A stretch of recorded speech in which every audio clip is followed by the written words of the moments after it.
Hello, Blue Army, and welcome to the review of the Penrith Panthers and the Parramatta Eels at round 4, my bad, at CommBank Stadium for the Battle of the West, Part 1 in 2026.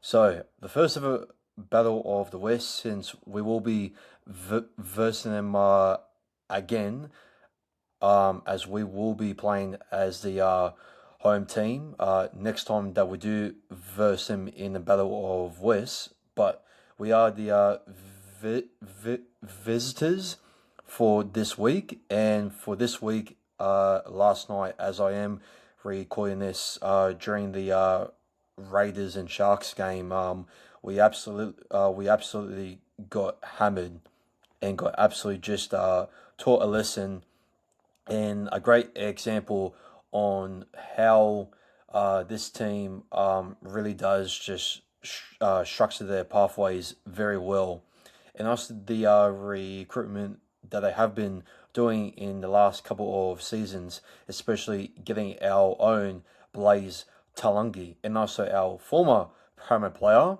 who played in the 2022 Grand Final, Isaiah Papali, who did score against us in a very poor red defense there. I think it was from Sam Tuavadi, or I think it might have been from Kelmar Tuolungi. So, yeah, very poor defense. Jonah Pezzett was good in attack again, but I feel like now, and I'm gonna be honest, as much as I want to go through the play by play, and I will go into a bit of the play by play here, guys. I feel like this Jonah Pezzett deal, and some people may see me as overreacting, and a lot of people may say that this is way too early to judge on it. But in my opinion, we have gone baited very, very, very good by Brave Anasta, and Brave Anasta clicked baited us that we were having high hopes for Jonah Pezzett to play finals footy.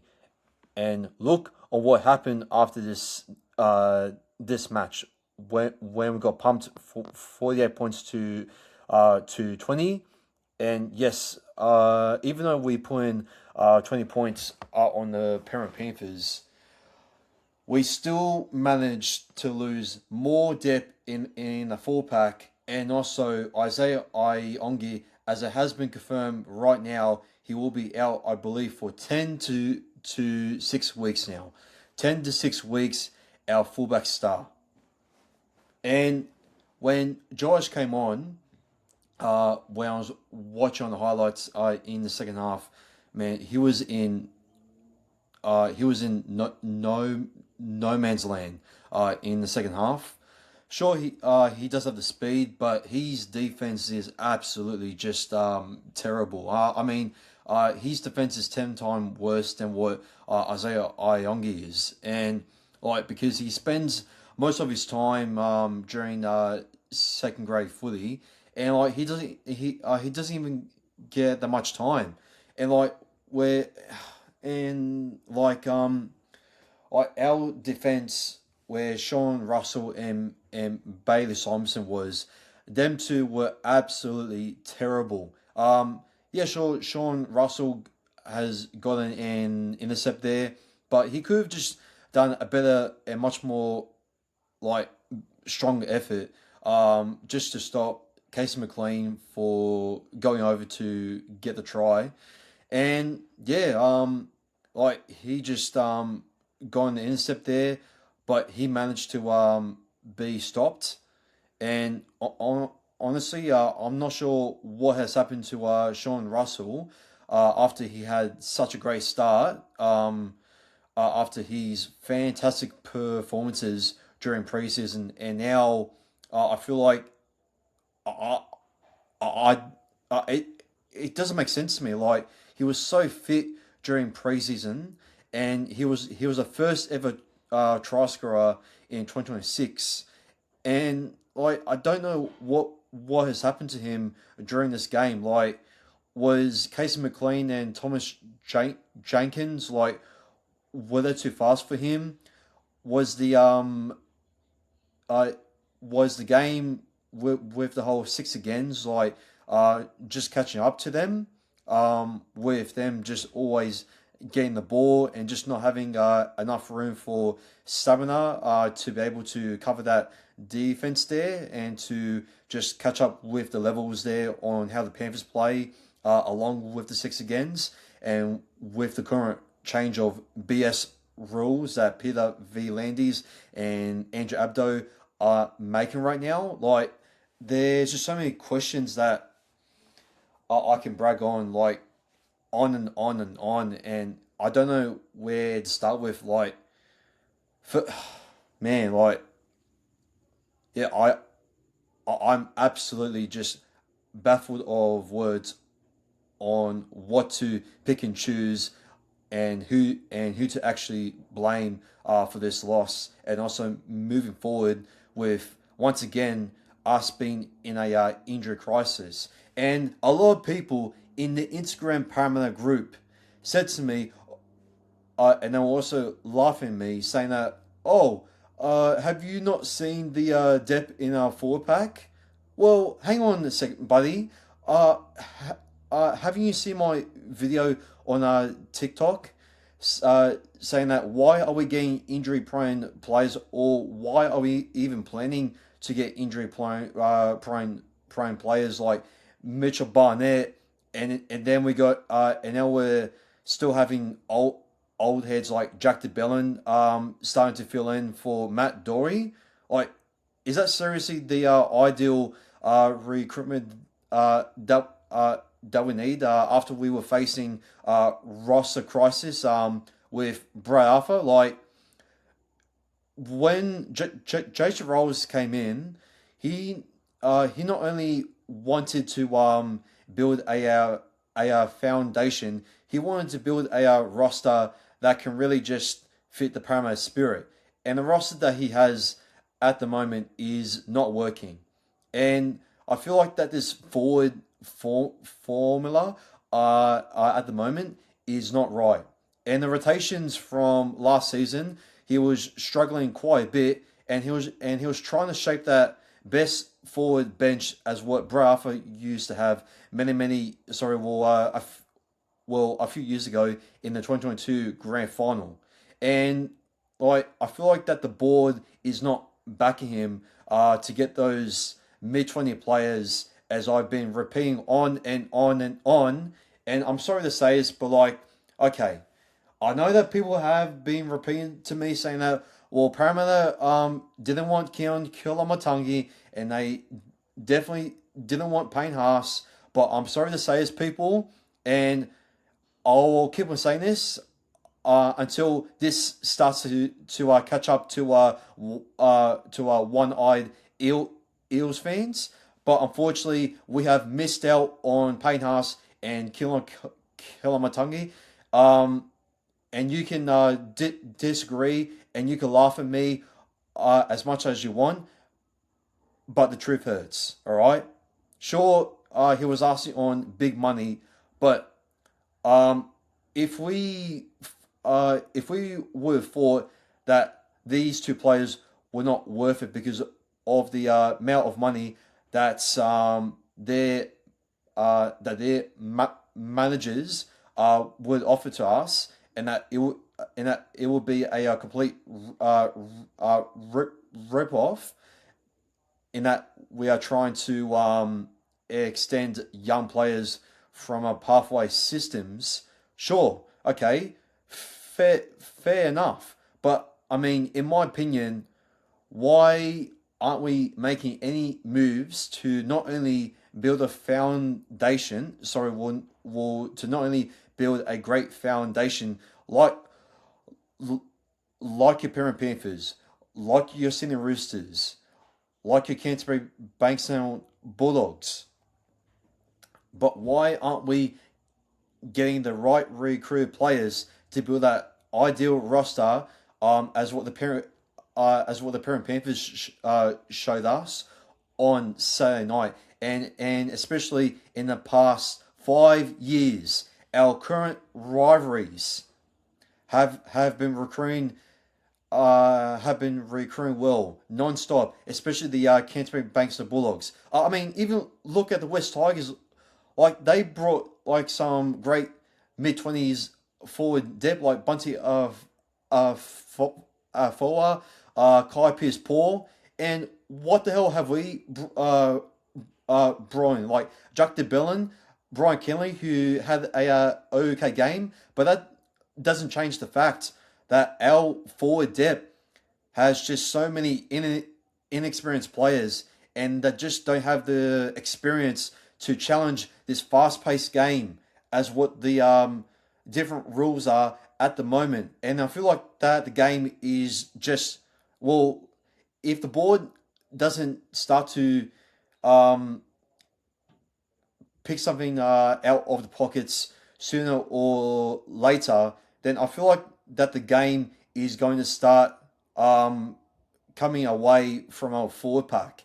And I feel like that we are just misunderstanding of trying to find that ideal mobility forward pack roster.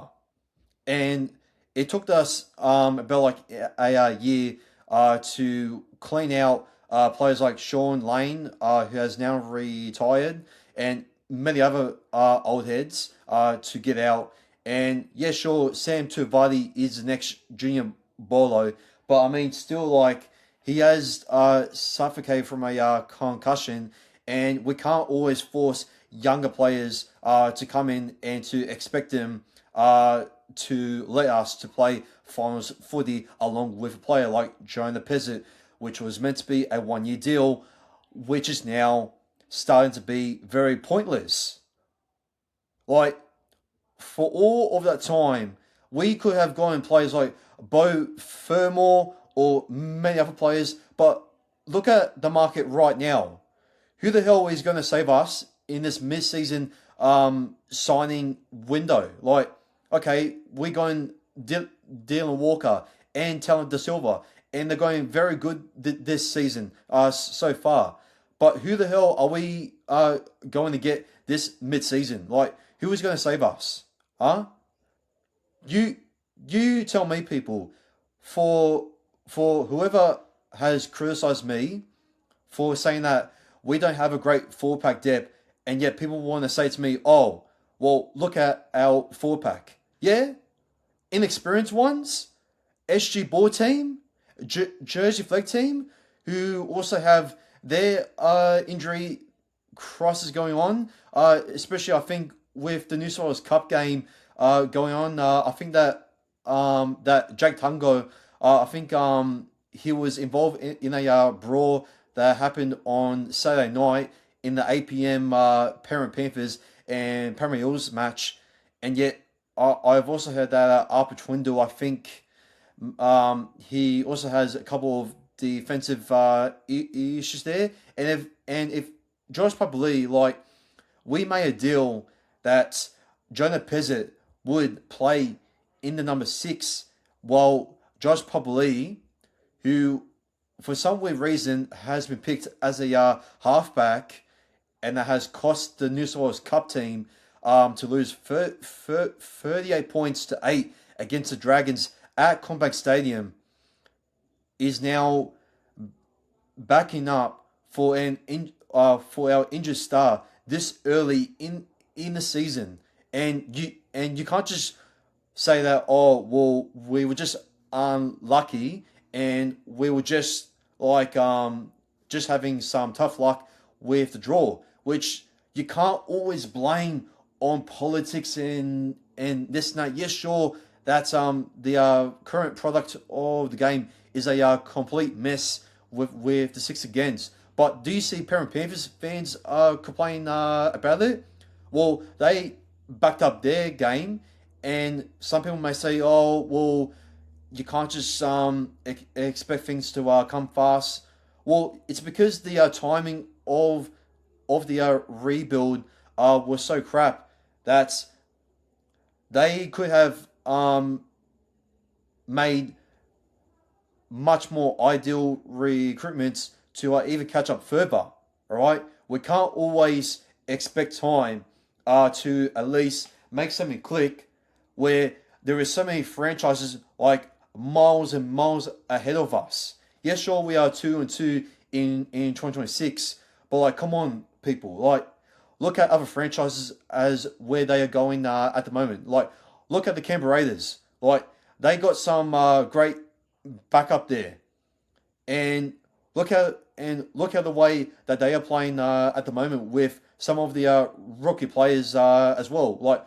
Look at people like Morgan Smithies, Noah Martin, and many other forwards that are going to replace Josh Probably or even Joseph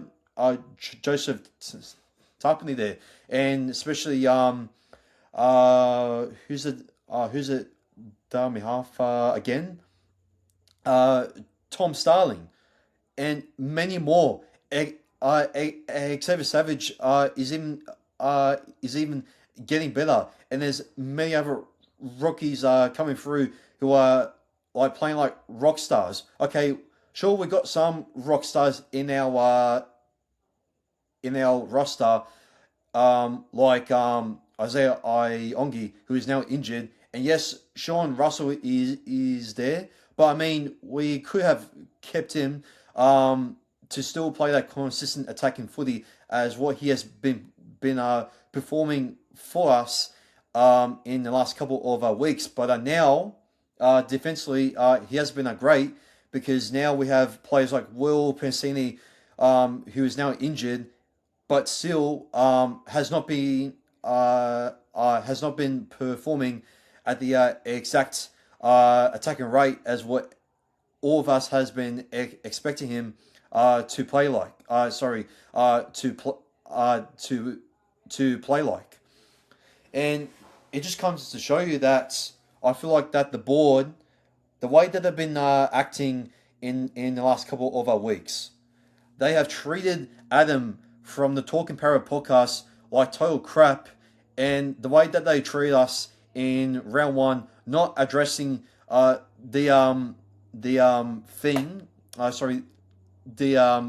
meet and greet with the fans and players and that. It's just that all they care about is the money, and I feel like that. And I feel like that us content creators, like, we do so much to spread the message out to the club over here, and yet they don't even give a flying crap about on what we say on a podcast, and yet people on social media taking in, and they just say, well, why the hell isn't Mark O'Neill or Jim Saratinos even listening to these blokes? Why? Like, it really just questions me, saying that, well, okay, the board has made a great direction bringing Jason Rolls, but I feel like in the last couple of months, I feel like, and I hate to say this, but we are slowly going back to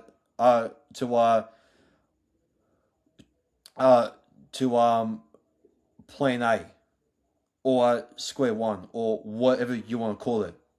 And we're going back to how we were in 2024, where we are stuck with no great cover, and yet with the roster that Jason Rolls has at the moment, it's going to be much more inexperienced. And this season, some of the fans, well, kind of me, are expecting us to be close enough to playing finals footy, even though I predicted us to miss out on finals because we don't have enough depth in the forward pack. And yet, I wanted us to tackle this injury crisis and to address it by getting the ideal mid 20 players. But the more as I look at the signing window, as it is starting to come around the corner now, who the hell is really going to save us this 2026 season, and who is going to keep that high hopes up.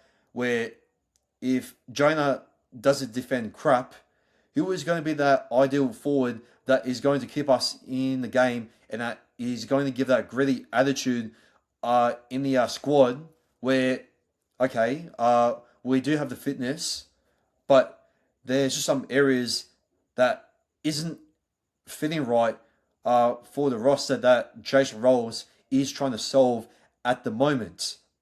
Because the board is not looking deep enough, and sure, they are doing a very successful job on just just improving on the young the development with the SG ball. Or I mean, the SG ball has always been good, but now with the girls now, they're now just a juggernaut for both of the young women's pathways competition for both Lisa Fiona and Tash Gell. And that also goes for the same for Harold Matthews and also Josie Flegg.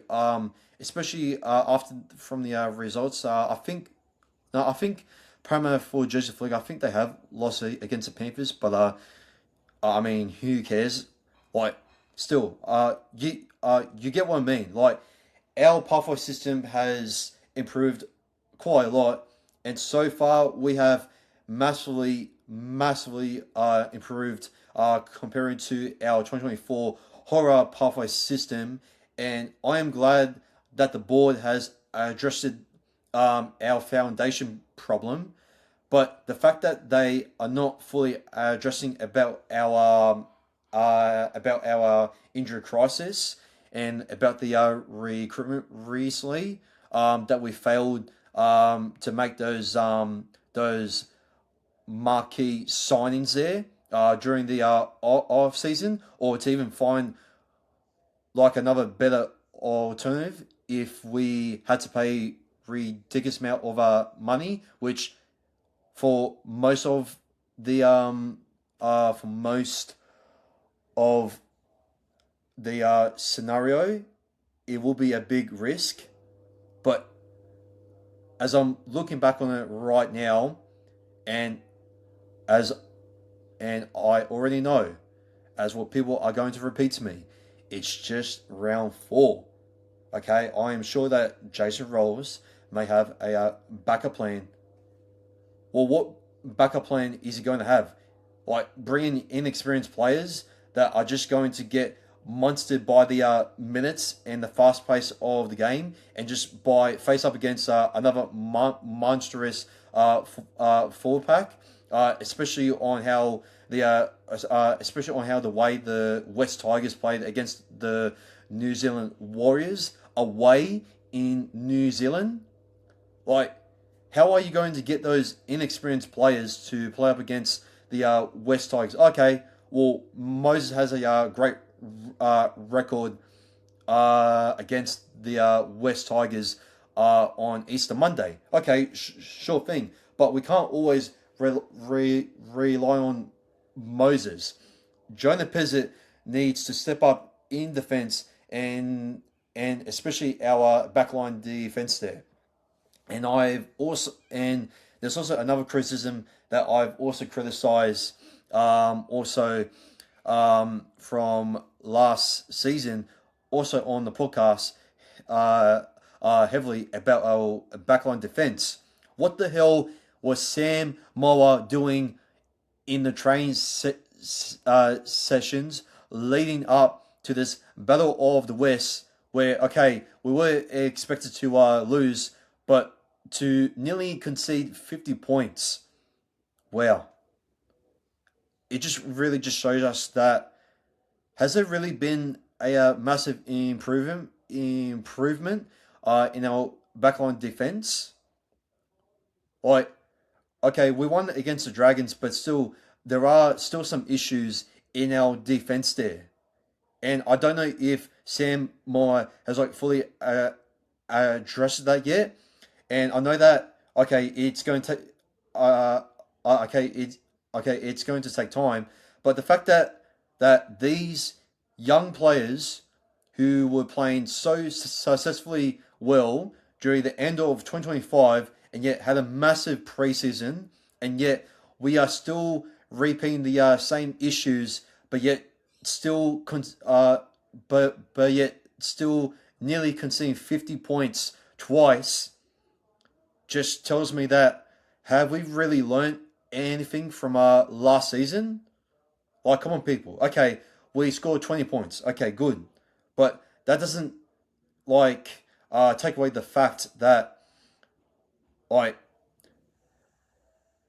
Jason Rolls has fully addressed in the press conference when we lost like 50 plus points against the Melbourne Storm in round one. Okay? And he said that we will improve on our defense there. We still yet got, we still yet conceded 30 points against the Brisbane Broncos. Next match, okay, we still conceded some sloppy middle forward pack defense there against some players like Emagula and some other slow forwards there. And to that, and last night, as I am recording this, we done the exact same thing, but on a backline defense, which was the major issue that Jason Rolls has been trying to bring in Sam Moa to fix that issue, and yet in his first season, okay, sure, it was going to take some time for Sam Moa to really get used to this fast-paced NRL defensive style. In 2026, had a massive off-season, and yet we are still conceding big points. And I don't want to hear any one-eyed Parramatta fan saying that our draw was hard. I don't give a flying crap. This club is so rich that they have failed to get the right recruitment and ideal roster for us during this season, where they knew that this 1 year deal has to be worth it, and if it is going to be worth it, then we need to get the right players in right now to be able to help out with Jonah Pezzett and to be able to cover up for him. And we haven't even done that at all. And now we got players out like Jermaine Hopgood, Matt Dory, and hell knows who is going to be out next. I mean, even Luca Moretti doesn't even look fully like 100%, because he's still kind of coming back from that rehab there. And yeah, I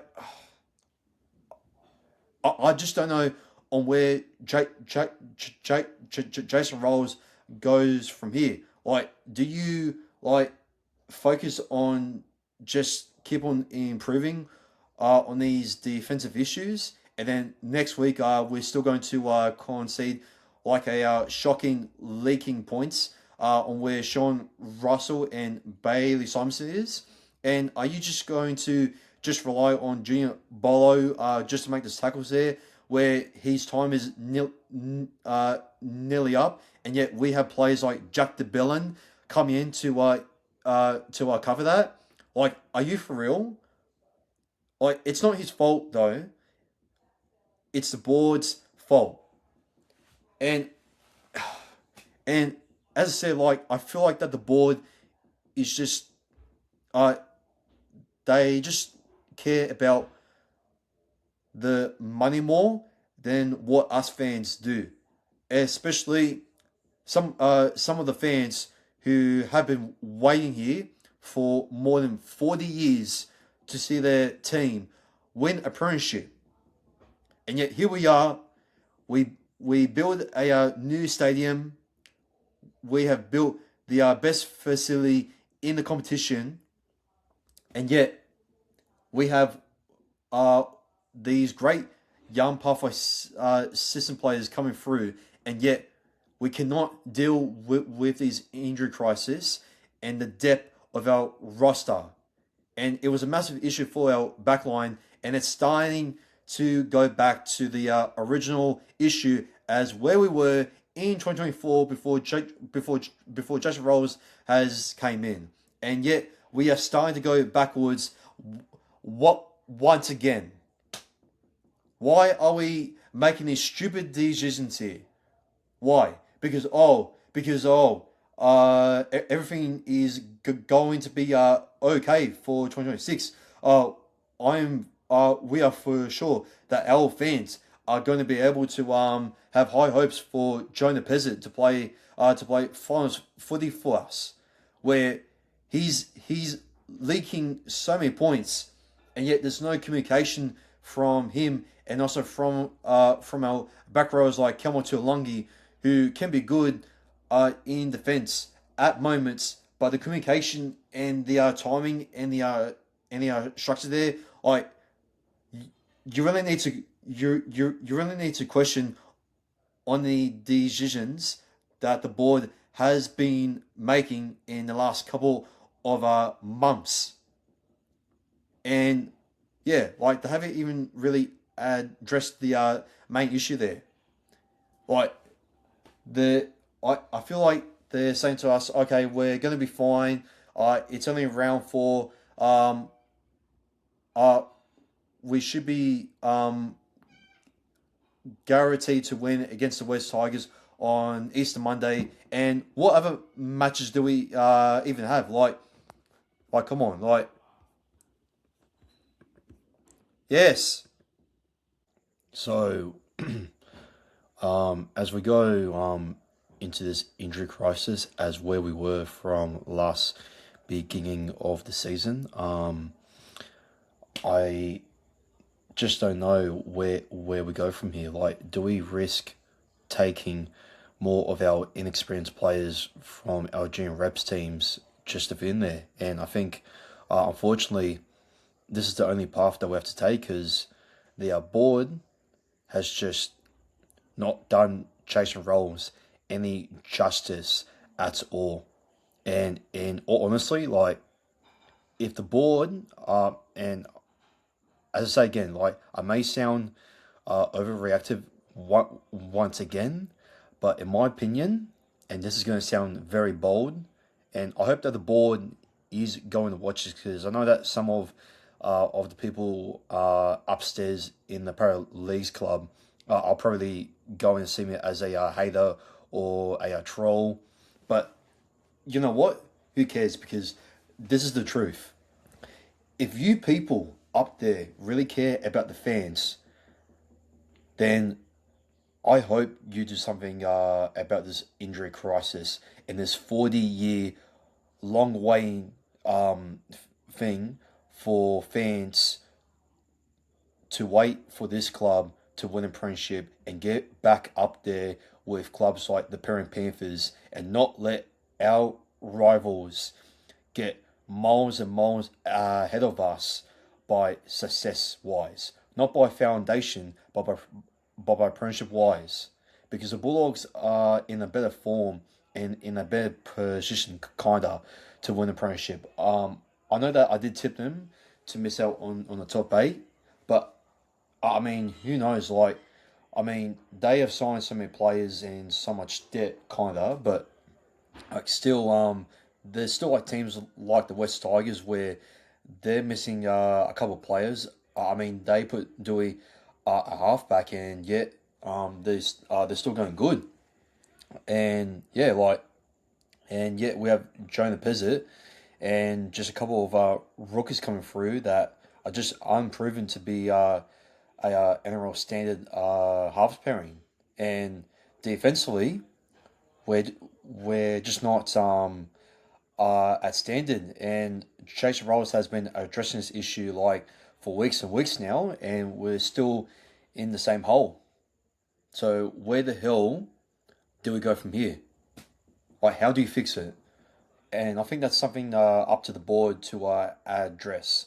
With the whole Isaiah Iongi situation going on with his old photos coming out, and I know that it doesn't really matter because he is on a 12-month good behavior, and I do believe that he won't do anything wrong during that 12-month period now. Well, since he's now out for 6 to 10 weeks now, so I'm for sure that he won't do anything silly now, and he'll be very gutted to be out for a long period of time now, and it's a massive blow for us, especially like going towards the Easter Monday game. Yeah, sure, we have Moses, but like I feel like that we still haven't even solved our halves pairing yet, as well. And poor old Moses is trying to do the best as he can,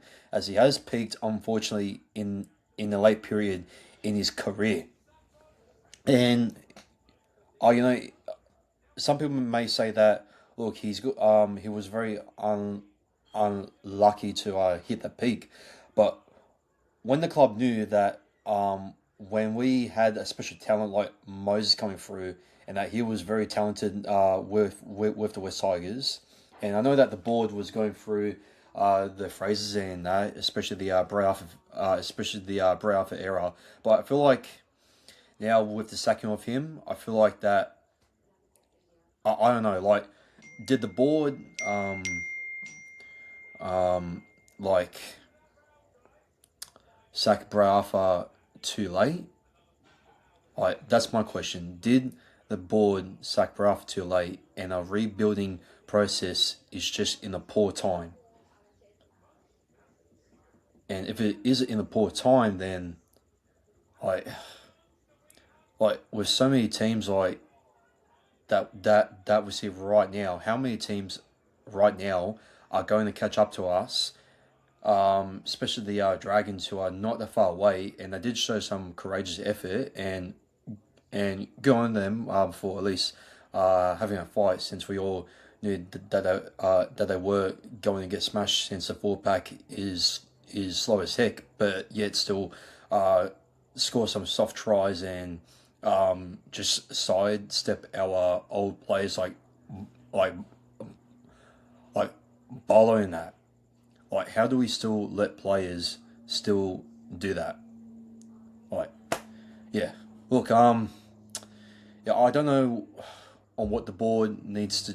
I don't know what Jason Rolls needs to do, but I definitely do know on what the board needs to do. They need to step up, and they need to get someone to have serious action that can have us to have high hopes of finals footy. And when we do play finals footy, then these young blokes will have that experience, and then next season, when we do get into the signing window, and that the club can do the same thing as what they are hopefully about to do in this mid-season signing window, they can do the same thing in the off-season leading up to the 2027 season, and therefore, when we still have players like Sam Tuivasa and many other young gun forwards there, then I'm just hoping that we can maybe slightly get a high chance to maybe getting close to winning the premiership in 2027. But at the moment, if the board doesn't act right now, then I reckon that our chances of ending this 40 plus premiership drought is just going to go further and further and further and further away from us. I know that in the Super League that the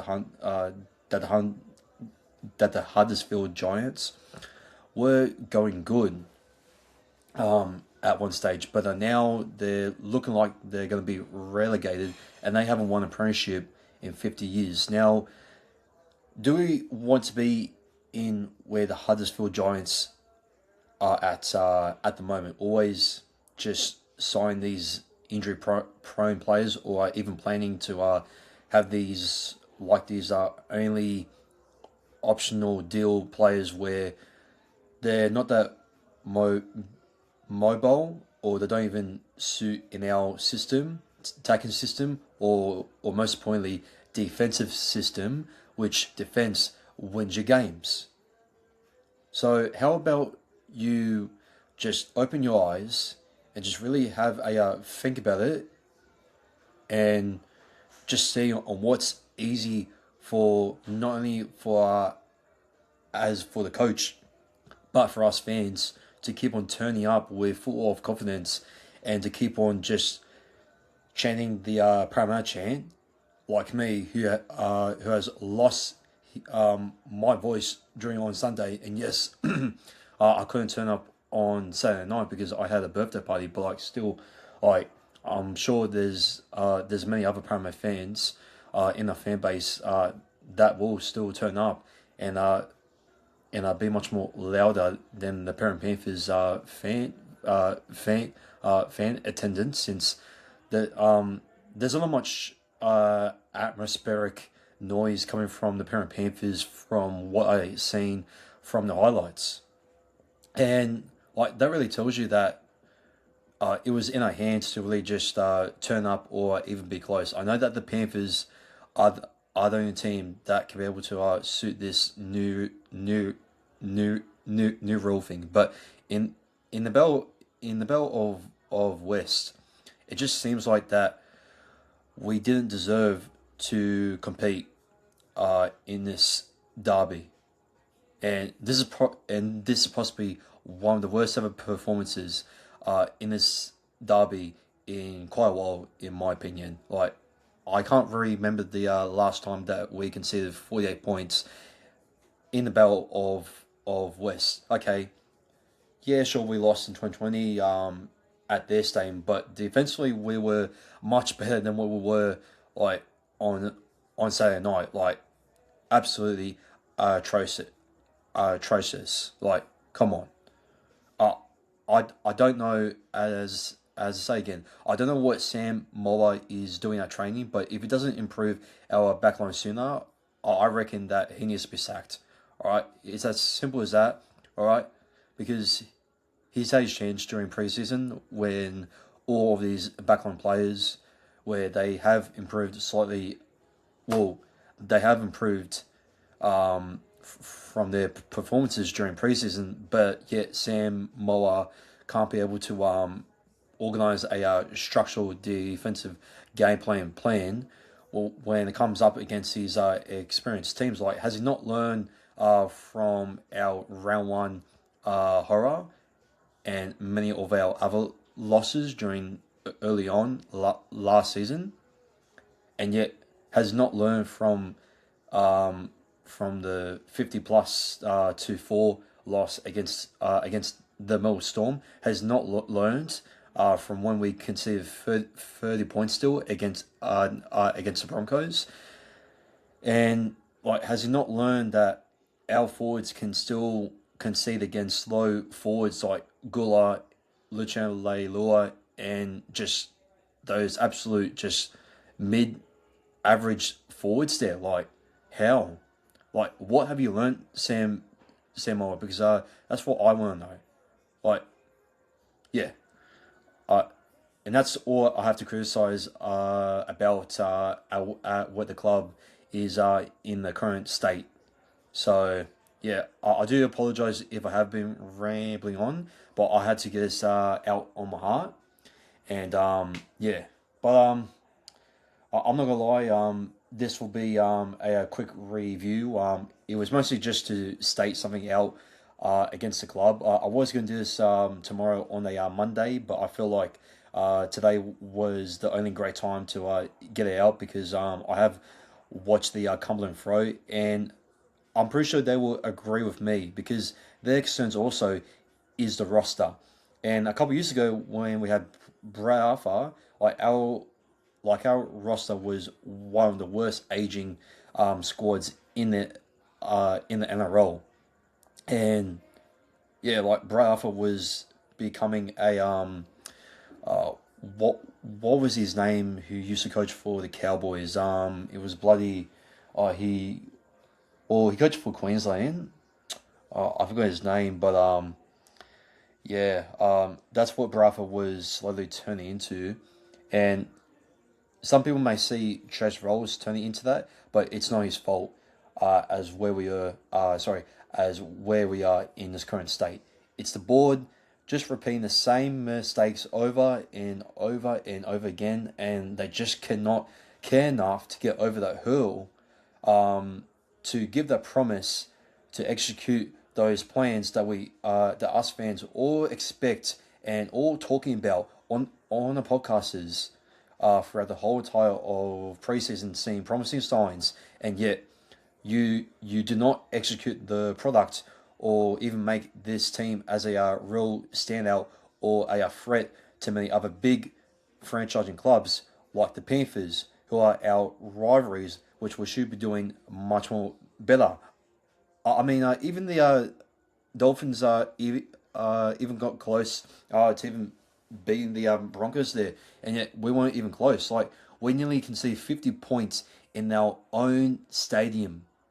How embarrassing is that? When was the last time a team has conceded? Sorry, well, what I was meant to say is, when was the last time a rivalry team of ours has scored nearly 50 points on us at home? Like, tell me which match and which rival has done that, people, because it's been quite a while. And the last time that they've done that was during the Braff era. I mean, you could say last week, against the last season, I think it was in round 2 or round 3 against the West Tigers, in that embarrassing loss. That was one of the worst ever losses there. But I mean, I feel like that we're kind of slowly going back to that that state and that form at the moment, and I just hate to see history repeat itself all over again. It's like the Parramatta cycle, like always hoping, always talking up our players, saying that this is our year. We go a bit slow, and then and then towards the end, the execution product just becomes disappointing, or we either bottle it for making finals, or have injuries or referees, or whether Moses is always complaining about the referees. Oh yeah, this player's been taken down. Okay, I get it. I get that the rules are crap and that the current state of the product is a complete mess.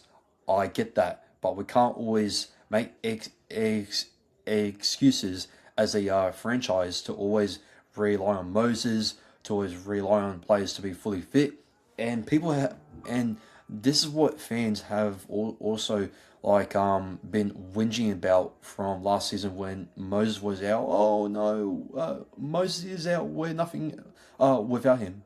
That just shows you that the attitude of some of the fans who just say, "Oh well, everything's gonna be fine." Oh no, we're crap because we have injuries. Well, then do something about it. Then you don't just sit there and just cry and be weak, and that's what the board is doing when they see injuries.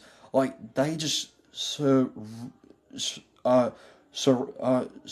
and they don't have the balls to be able to take it to the next step. And when was the last time? Well, I mean, they did have the balls to sack Alpha, but it was going to come at some point. Anyways, Blugami, getting back to what I was saying, because I need to be a little bit quiet because I need to wrap things up. As for what I was saying, I completely forgot now.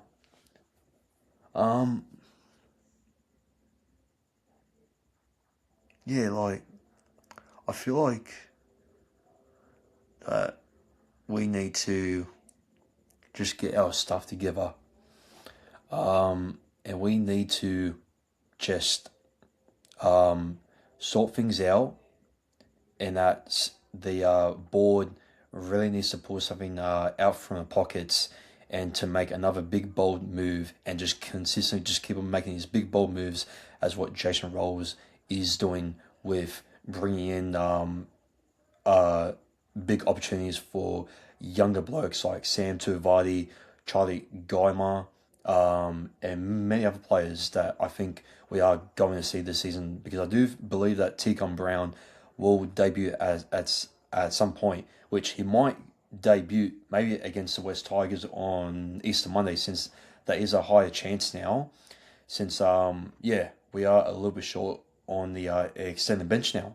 Especially Sam Ronnie is out now, and yeah, like the board needs to do the exact same actions as what Jason Rollers is doing right now, and not just rely on one person or as us fans to call out the truth that every other Parramatta fan do not see, and that they all think, oh yeah, it's just like injuries. Okay, we should be going good. If we don't make it finals, then we'll see what happens during preseason. I guess. Well, sorry, no. It's been 40 plus years since we won a freaking premiership, and yet, if you're going to let your fans just sit here and just cry and whinge about injuries, then it just shows that you're not Paramount people. You do not care about the legacy of the club itself, and you're not fit to run this club. All right. Okay, sure, you have made some improvements in the foundations, but that's the easy part to do. Now the next part is to set up the plan to win a premiership, to be able to attract players much more, and to see why we have the best stadium, the best facility, and that we are the most rich club in the NRL, up there with the Penrith Panthers, which we weren't even close, and that we nearly conceded 50 points. Like, do you see the point where I'm coming here, people? Come on, people. Like, this club should not be a laughing stock as what it used to be a decade ago, or even when we missed out finals after that 2022 premiership, where our premiership window unfortunately came to an end. Now, do we really want to wait for our premiership window to come in about then more than 10 to 20 years? No, and especially me, if we want to make finals footy, then actions matter. All right, it's not about words about oh yeah, we promised to do this. As they always say, actions speak louder than words. And where are the actions right now? Where? Yeah, exactly. Yeah, it's all about talks about young pathways. Oh, we didn't. Parramatta didn't want them because they don't care and they don't have the freaking balls to give a crap about us fans who are waiting here still, expecting a freaking miracle, and to even get back to the big stage, to even maybe get revenge on the Penrith Panthers in the grand final, to take it from theirs and to win the premiership. And look on what the Brisbane Broncos done. They came off from a disappointing loss against the Penrith Panthers. They were up in the second half, and yet they bottled it, and then they sacked Kevin Walters. I think after 2024 season, which it was a pretty good move, and first year of Coach Maguire,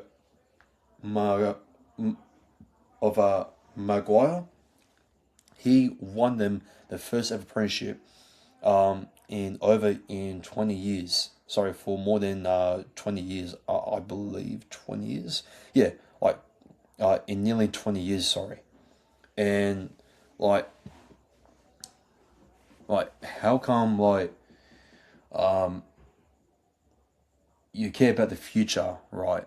And that's good and all, but the future is not only about setting up the foundation. It's just more than that. You gotta look at the bigger picture here, people. It's not always about, oh yeah, it's about Moses controlling the ship. It's about teamwork, and it's about other individual efforts that can make others' roles much more easier, and that everything can spark together. Not just one person. Oh yeah, injuries here. Oh yeah, um, don't. Why are you whinging about us trying to find players to cover up for depth and that, like Mitch Barnett? Oh, you're a freaking idiot. Blue and Garment podcast guy, whatever you are. Well, like, it's the freaking truth, man.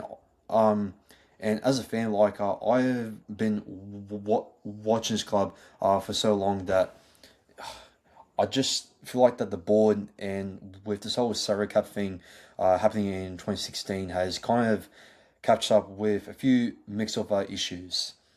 Some of it is Brave's fault, but most of it is the board's responsibility of the timing of the sack, and on the timing of this rebuild, and also the recruitment. Like, we used to have good recruitments, like when we brought in Arsha G and Jermaine Hopgood and that was when Brave was around. And now since Jason Rolls has been here, sure we have sure in 2020, in during the during towards the end of 2024, when Jason Rolls was appointed as coach, we had like good recruitment, but then after that season, like, it's just all going downhill, and I think this is where the club has, well, massively gone wrong. And like, how could you go wrong with it, where you knew that you have to make it right, or either you're you're going to be in the same hole, and that other franchises like the Bulldogs and the West Tigers and also the Penrith Panthers, your rivalries are going to be miles ahead of you in this four and all fast pace six again change the game. So, okay, sure, there may be other excuses as well to the board saying that, well, what do you expect from them? To not even expect injuries like this. Well, I mean, come on, like, it's basic common sense. Of course, players are going to get injured, and you need to think like depth on wise. Like, you need to have a B team side. Look at the Penrith Panthers. All right, when they put up their B side without players like Nathan Cleary and Isaiah Yeo, and especially their origin players, sometimes they do lose, but sometimes they also comfortably get the job done when it matters, especially in rivalries.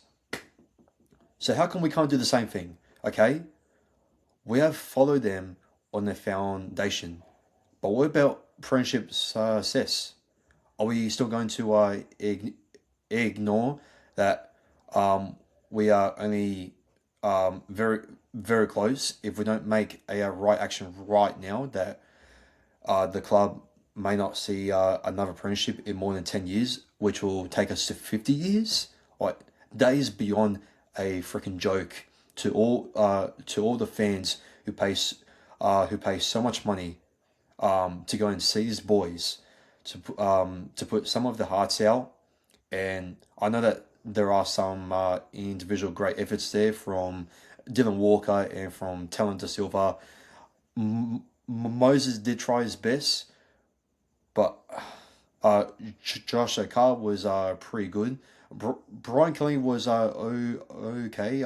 He didn't do too much wrong, but like, some of those players, I do feel sorry for giving it for their all in the blue and gold jumper, because they know, as us fans, that we want the best for the club's legacy and for the future success of it. And this club, as we've seen from its history, and Chase Rolls has acknowledged that this club has rich history throughout the 80s and throughout premiership records, points records, and yet we only have 4 premierships. How come we don't have more than 4 premierships?